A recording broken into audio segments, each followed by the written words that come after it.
Good morning, everyone, and welcome. So glad that you chose to stop by this morning. Today is Tuesday, and we have not done a Tough Topic Tuesday in a while. And there was something that was on my heart yesterday that was kind of tough for me. And so I thought today would be a good day to share that with you.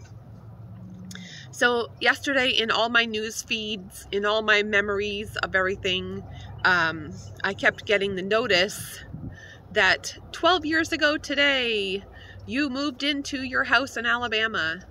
And that house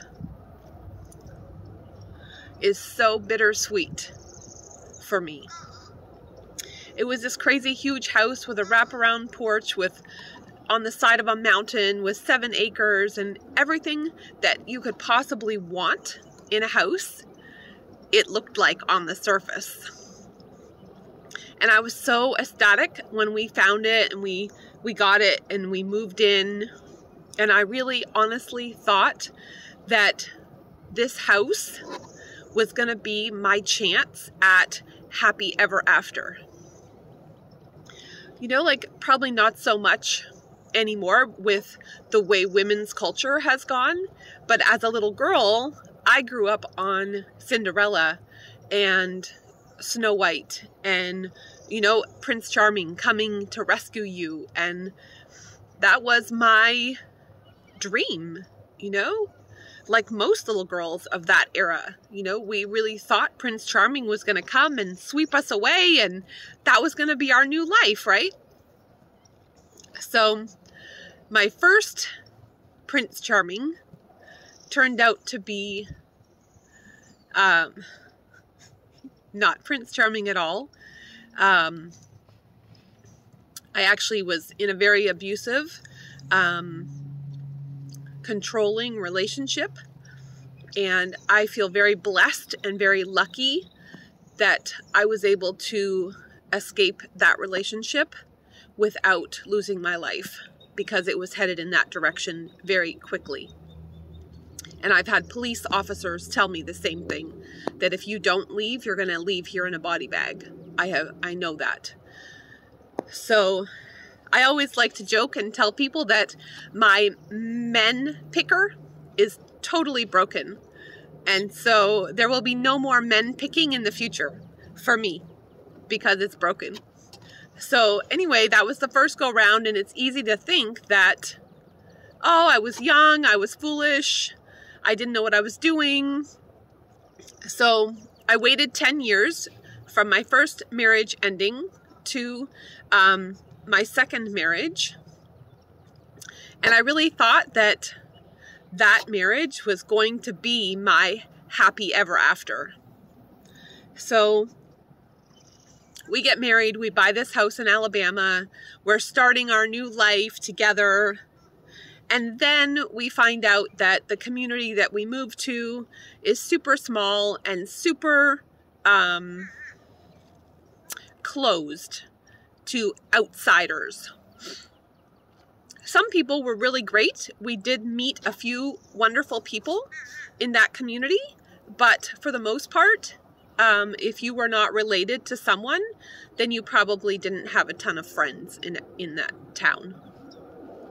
So it was tough for me to have given up my cute little habitat home and my business and my friends, my family, and move to the middle of nowhere and have this beautiful house, but no friends and no social life, and be very isolated.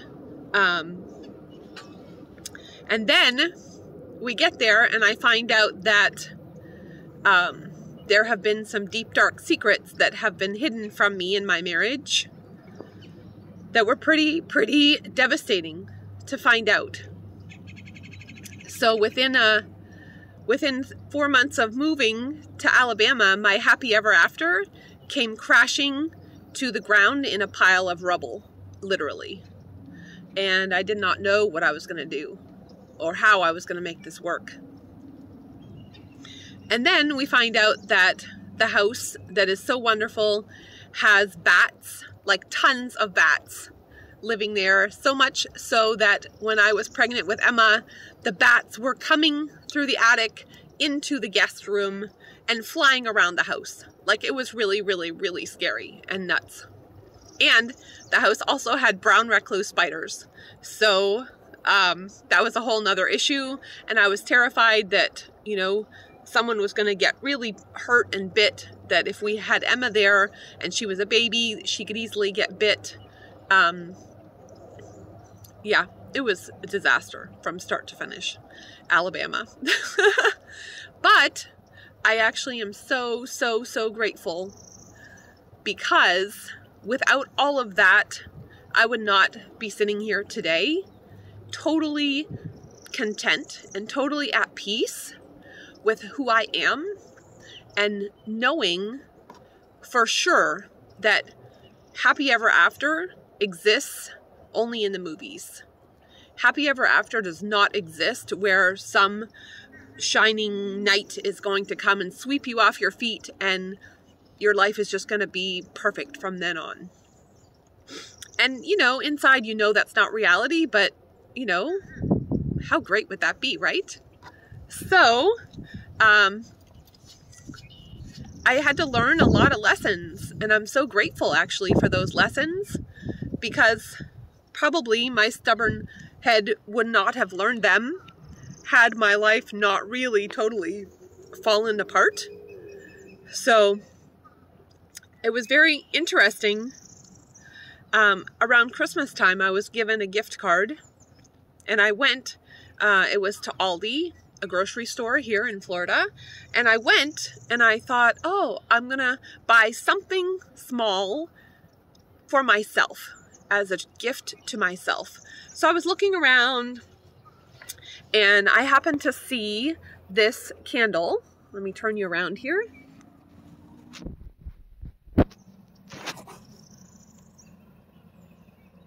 And this candle says happily ever after.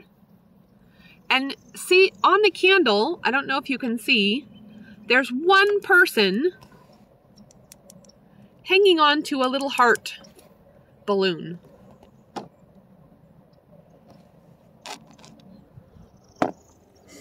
And at the time that I bought it, I thought it was super cute and it smells super great. But the more that I've had it here in the van and I've been staring at it, the more I have realized so much about this candle. There's only one person on the candle. So happily ever after is not going to happen with two people, because two people are going to have very different ideas, very different goals. Even if you're working towards the same goal, you're not going to get there the same way. So one person holding on to love, the heart, holding on to themselves and knowing themselves, and holding on to God, or, you know, a higher power, or whatever you choose to believe in. For me, that's God, equals happily ever after.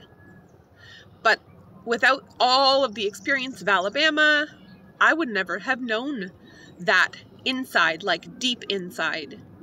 And I would still be running around trying to fill that happy ever after hole in my heart with something other than God and other than love.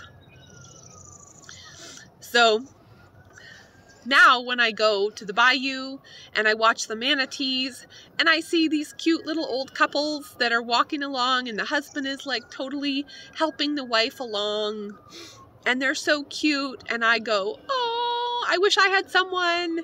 And then very quickly my brain goes, and that person has to ask what they want for dinner, and the person has to check in whenever they leave the house, and all the things that I don't have to do, that I am totally free to go where I want, when I want, how I want, and I'm free to love on people who may or may not be acceptable to other people, or to a spouse or a significant other. And I get to fill my day with special encounters and special connections that are just as meaningful to me as a special relationship could be. So I really feel like I've come full circle. It's taken a long time and it's taken a lot of pain to get here. But I think, there's an expression about the refining fire, that gold can't be gold until it's put through the fire and melted down into a puddle of nothingness. And I think that's true of our life. This has been, the last 12 years have been the hardest of my entire life. And I'm not exaggerating. I mean, I literally have been just so done with life that I didn't think I was going to survive. And then to have all the stress and the health issues and the heart attack and the heart surgery, I just couldn't see the point of being here. But I'm so thankful to be on this side, and I can see the sunshine, and I get to love on people, and I just am so grateful to be here and to be able to share this journey. So that was a lot of rambling. It's a tough topic Tuesday, so I don't know how you feel about happily ever after. Maybe you'll leave me a comment and let me know what you think, and what constitutes happily ever after for you. For me, I'm living happily ever after right here and right now. So I'm going to finish up my coffee and enjoy this beautiful sunrise this morning and enjoy the birds chirping and nature all around me.